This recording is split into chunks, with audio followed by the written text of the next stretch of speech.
아주 신앙생활에 열심인 한 집사님이 계셨습니다. 그런데 남편은 예수를 믿지 않는 분이셨습니다.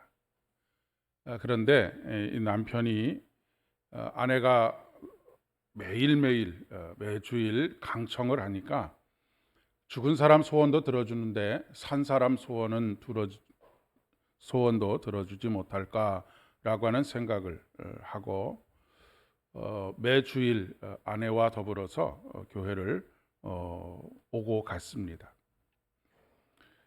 당연히 말씀이 이해가 되지도 않고 왜 내가 이 자리에 있어야 하는지를 잘 알지 못하고 있기 때문에 예배에 참석해서도 거의 매 시간 졸기만 했습니다.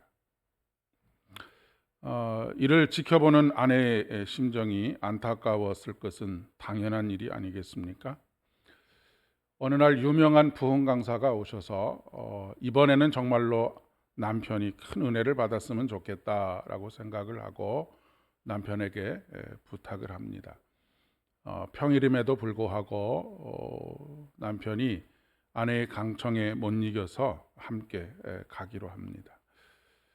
그런데 맨 뒷자리에 앉아서 예배를 드리는 그리고 그러면서도 여느 때와 다름없이 졸고 있는 남편을 보고는 안타까운 마음이 들어서 그 다음 날은 막 소매를 이끌고 앞으로 가자, 앞에 가야 은혜를 받을 수 있노라고 그렇게 또 강청을 해서 앞에 앉았는데 여전히 전혀 달라지는 것이 없이 계속 졸고 있더라는 것이죠.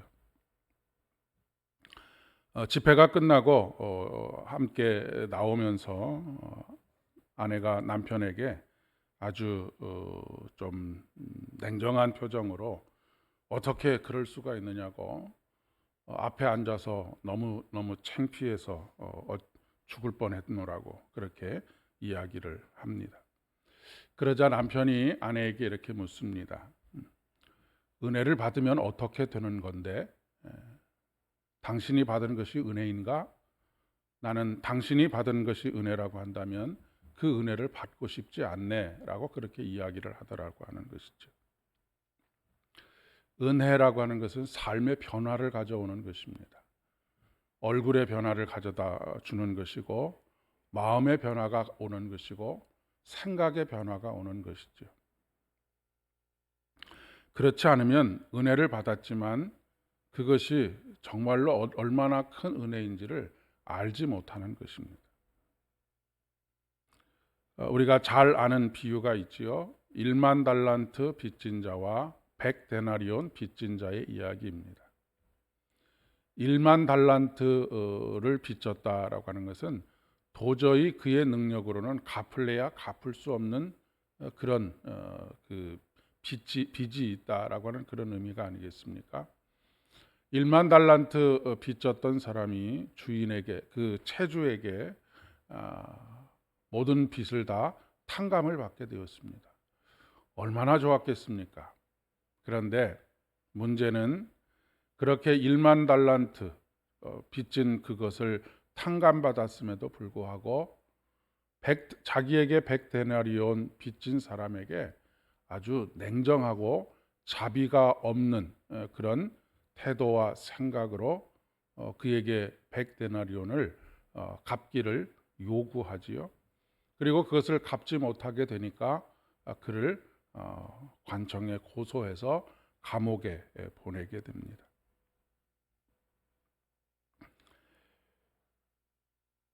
은혜를 깨달은 사람은 은혜를 베풀 줄 아는 사람이 되지요. 용서를 받은 사람은 용서하고 너그러운 그런 삶을 살게 됩니다. 우리가 신앙생활을 하면서 가장 많이 이야기하는 것이 은혜입니다. 이번 한 주간도 하나님의 은혜 앞으로 우리가 나아가야 한다라고 하는 말씀을 시간마다 때마다 강조해 왔습니다. 그런데 정말로 우리가 그 은혜가 무엇인지를 깨닫고 있는지, 그리고 그 은혜 받은 사람으로서의 삶을 살고 있는지를 한번 스스로 앞서서 말씀드렸던 예화를 통해서 점검해 보아야 하겠다고 하는 것입니다. 많은 경우에 우리는 은혜가 무엇인지, 은혜를 받긴 받았는데 은혜가 무엇인지를 잘 알지 못하는 경우들이 참 많습니다. 마치 이런 것과 비슷한 것이지요. 수백만 원짜리, 수천만 원짜리 물건을 선물로 받았는데 그것을 어떻게 사용해야 하는지 전혀 알지 못해서 TV에 받침대로 사용한다든지 하는 것과 똑같은 그런 어리석음을 범하게 된다라고 하는 그런 이야기입니다. 수백만 원짜리를 겨우 TV 받침대로 사용하려고 아니면 꽃병 받침대로 사용하라고 주신 것은 아니지 않겠습니까? 그렇게 사용하는 것을 우리가 값싼 은혜라고 표현하기도 합니다. 오늘 본문의 말씀에서 사실 1절부터 이어지는 말씀입니다.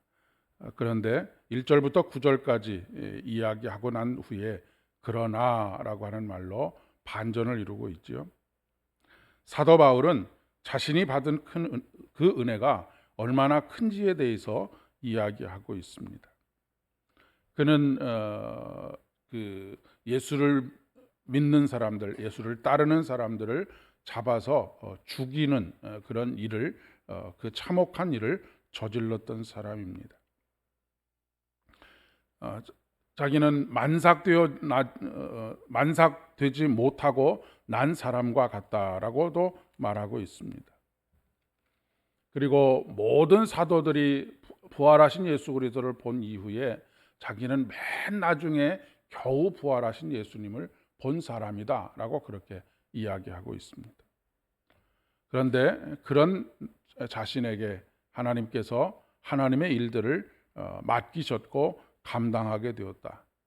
그것이 얼마나 큰 은혜인지를 알지 못하겠다라고 그렇게 고백하고 있지요.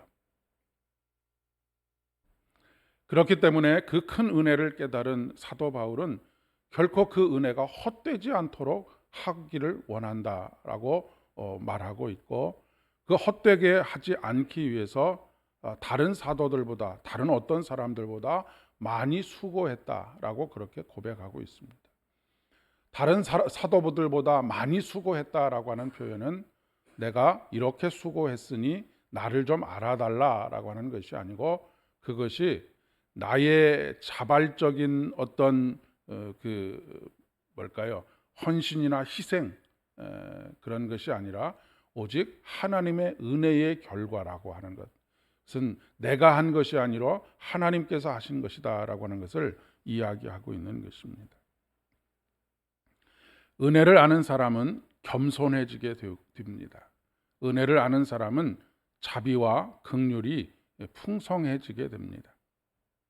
왜냐하면 죄가 더한 곳에 은혜가 깊다라고 하는 사도 바울의 고백과 같이 나 자신의 부족함과 연약함과 그리고 초라함, 그럼에도 불구하고 나를 용납하시고 나를 받아주신 하나님의 은혜가 얼마나 큰지에 대해서 깊이 깨닫게 되었기 때문이 그렇습니다. 그래서 사도 바울이 은혜를 깨닫게 되면 깨닫게 될수록 나는 은혜 받았는데 왜 저 사람은 은혜를 받지 못했을까라고 그렇게 생각되어지기보다는 자꾸 다른 사람과 비교했을 때 나는 저 사람보다 더 극악무도한 죄인이었구나라고 하는 것을 깨달아가게 되는 것이죠.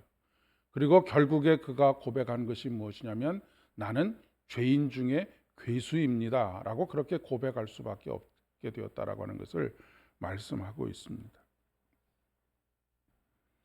우리가 우리 자신의 은혜 받은 사람이라고 하는 것을 깨닫고 그 은혜가 오늘도 필요하다라고 생각한 그렇게 깨닫게 되어지면 겸손해질 수밖에 없고, 이 겸손은 이 모든 것을 우리에게 주신 하나님 앞에 감사하는 삶을 살아갈 수밖에 없음을 말씀하고 있습니다. 은혜 받은 사람에게 나타나는 가장 대표적인 증거물이 있습니다. 그것은 무엇이냐면 용서하는 것입니다. 왜냐하면 우리가 용서받은 자이기 때문에 그렇습니다. 용서는 하나님의 은혜의 가장 두드러진 증거라고 이야기할 수가 있습니다. 우리가 교회에 오는 것은, 하나님 앞에 나아가는 이유는 하나님께 용서받기 위함인 것과 동시에 누군가를 용서하기 위함입니다. 우리가 예수님을 믿고 살면서도 우리 안에 있는 상처들로 인하여서 다른 사람들의 상처가 보이고, 다른 사람들의 상처를 내 안에 있는 상처로 인하여서 볼 수 없는, 보고 싶지 않은 그런 일들이 있죠. 우리가 자식들을 키우다 보면 자식들에게 가장 화가 나는 때가 있는데, 그때가 언제냐면 내가 가지고 있는 약점이 자식들에게 보일 때 가장 화가 납니다. 그것은 자식에게 화가 나는 것이 아니라 나 자신에게 사실은 화가 나는 것이죠. 그런데 나를 용서하게 되면 똑같은 상처를 가지고 있는 이에게 나타나는 그 상처들을 용서할 수밖에 없게 되는 것이죠.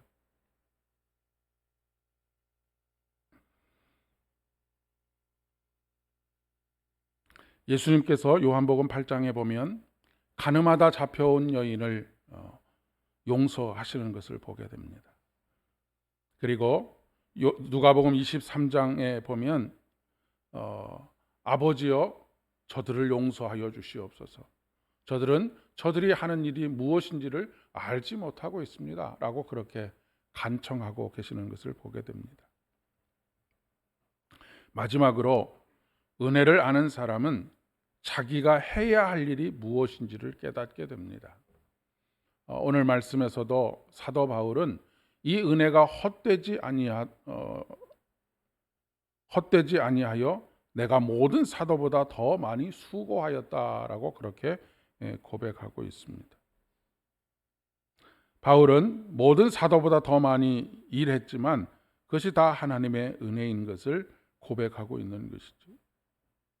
부활하신 예수 그리스도를 만난 이후에, 하나님의 은혜를 경험한 이후에 사도 바울은 자신이 해야 할 일이 무엇인지를 깨닫게 됩니다. 그리고 사도 바울은 그의 온 인생이 은혜로 살고 은혜로 죽는 그런 삶을 살게 된 것이죠. 그래서 값없이 봉사하게 되고 감사하게 되고 기쁨으로 섬기게 되고 복음의 종으로 살게 된 것입니다. 죽을 고비를 여러 번 넘김에도 불구하고, 또한 40에 하나 감한 매를 5번이나 매 맞았음에도 불구하고, 돌에 맞아 거의 죽을 뻔했음에도 불구하고 그는 감사할 수밖에 없었던 것이죠. 왜냐하면 그의 모든 삶이 은혜이었기 때문에 그렇습니다. 은혜를 아는 사람, 은혜를 깊이 깨닫는 사람이 가지게 되는 자기 정체성이 무엇이냐면, 나는 빚진 자라고 하는 의식을 가지게 됩니다. 빚진 자라고 하는 것은 빚을 갚아야 하는 사람이죠. 그것이 우리에게 오늘날 사명으로 여겨지는 것입니다. 아무쪼록 여러분의 삶에 더욱더 깊은 하나님의 만져주심과 위로하심과 용서하심이 깨달아져 가실 수 있기를 소망합니다. 그리고 그 용서가 결코 헛되지 않는 그런 삶을 살아가는 가운데 오늘도 다시 하나님 앞에서 용서받은 사람으로, 은혜받은 사람으로 내가 주를 위해서 해야 할 일이 무엇인가를 더 깊이 깨닫고 그 삶을 살아가는 저와 여러분 되실 수 있기를 진심으로 축복합니다. 기도하겠습니다. 은혜가 풍성하신 참 좋으신 아버지 하나님, 우리가 매일 은혜 하지만 정말로 은혜가 무엇인지를 잘 알지 못하고 깨닫지 못한 채 그 은혜를 다른 사람을 판단하고 정죄하는 도구로 사용할 때가 얼마나 많이 있는지 모르겠습니다.